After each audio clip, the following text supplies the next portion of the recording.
Good evening, and welcome back to History 204 News. Today we will be focusing on a specific Confederate monument that was placed after the Civil War. This monument is also known as the Peace Monument, which is located in Atlanta, Georgia. From here, we will be talking about the background leading up to the creation of the monument and how it connects to being one of our nation's lost cause monuments today. Thank you for listening, and here's the news. In 1854, there was the start of a new militia group that would gain members through the years to fight for their Confederate views and keep others in line. Let's take a look at these members. Gathered here are some of the members of this group. Explore Georgia's Historical Monuments states the purpose of this group. When a group of private citizens of Atlanta met to form a private militia for the sole purpose of assisting the city of Atlanta to keep law and order. Let's continue learning about these individuals to learn more about who they are and what they did. Previously shown were the members of this newly formed militia. This militia started in 1854, and once it finally grew, it became known as the Gate City Guard. It was chartered in 1857 in Atlanta, Georgia. Explore Georgia's Historical Monument states one of the founding members was William L. Ezard. Here is a photo of William L. Ezard. William was the mayor of Atlanta during this time and was one of the main members of the Gate City Guard. Now that we understand who the Gate City Guard is, let's explore into what they have done. As the years have passed, the Gate City Guard was assisting with the South in issues between the North. On April 12, 1861, the American Civil War began between the North and the South. The North, also known as the Union, was more industrialized than the agricultural, slave-based South. This would introduce the means of how the war was conducted and how it was finished. A big reason the Civil War occurred was because the South did not want the government and politics to regulate their businesses and state laws, eventually getting into the issue to change slavery. From Georgia's article, it remarks how the Guard had been the first military company in Atlanta to volunteer for the war. Now it would be the first to volunteer to secure the peace.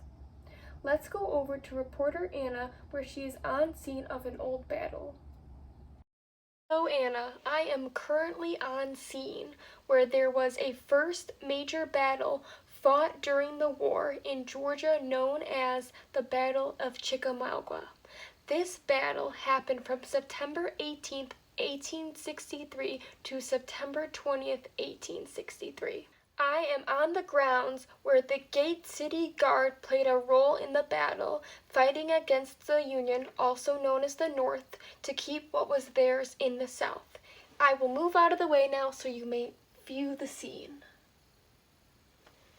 Thank you, and back to Anna in the studio. Thank you, Anna, and great job over there on the scene. As she stated, the Gate City Guard played a huge role within the battle and the Civil War. With the Guard being a part of the ones to secure the peace, they would be the ones to start creating monuments after the Civil War ended on May 9th, 1865. Because they personally saw the battles between the North and the South and wanted to make others see what they saw. As years went on after the Civil War, members within the Gate City Guard began to grow and speak of the stories between the North and the South. On August 25, 1910, there was a meeting for the sole purpose of honoring the original members of the Gate City Guard. In 1910, it is where they were planning to erect an old Guard Peace Monument. The idea was to place this peace monument in Piedmont Park, Atlanta, Georgia. Now we have reporter Anna right over there in Piedmont Park, Atlanta, Georgia, where she will speak more about this monument. Hello, Anna. As you said, I am here outside standing in Piedmont Park in front of this peace monument. The peace monument was placed and marked on October 10th, 1911, which was a huge historical moment in Atlanta, Georgia. It might not be a great monument now, but we will get back to that later on. Now let's look into a closer look of this monument. Here is a close-up of the Peace Monument, which is representing the Gate City Guard after their battle in Georgia and during the Civil War. As we can see, there is a Confederate soldier kneeling with his gun by an angel. The monument was made to represent the end of the Civil War, making the angel tell the soldier to put down his weapon because it was time to accept his hard work fighting for his correct views in the war against the North. It also shows the progress of civilization with the peace between the people in the South and between the people in the North. As I previously stated, this monument was very popular in Atlanta in the 1900s, but as time and history has developed in this day and age, this monument has become controversial, which has led it to be one of our nation's lost cause monuments. I will return the floor to Anna, where she will explain to you lost cause monuments and how it relates to this monument. Thank you. Thank you, Anna, for the historical information given at the Peace Monument. Now I'll be going over lost cause monuments. A lost cause monument is a monument made to help the community it is in to remember the events taken place in a positive manner rather than the true actions that occurred there. A Cambridge Court Journal states, Confederate memory certainly engaged in intersectional dialogue with Union memory, but the lost cause thrived because the promoters found it useful at home, which required adaptation to different wartime experiences and post-war societies.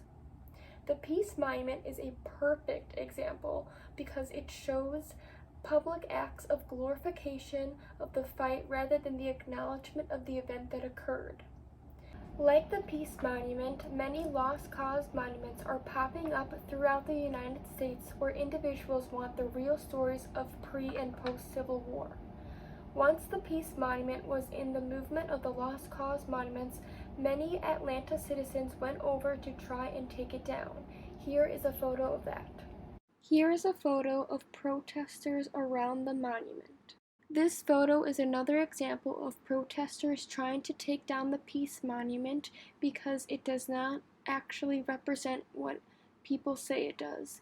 This all occurred in February of 2019. Thank you for following along. I hope you learned about the creation and the background and the history of the Peace Monument and how it led into becoming a lost cause monument. Enjoy the rest of your night.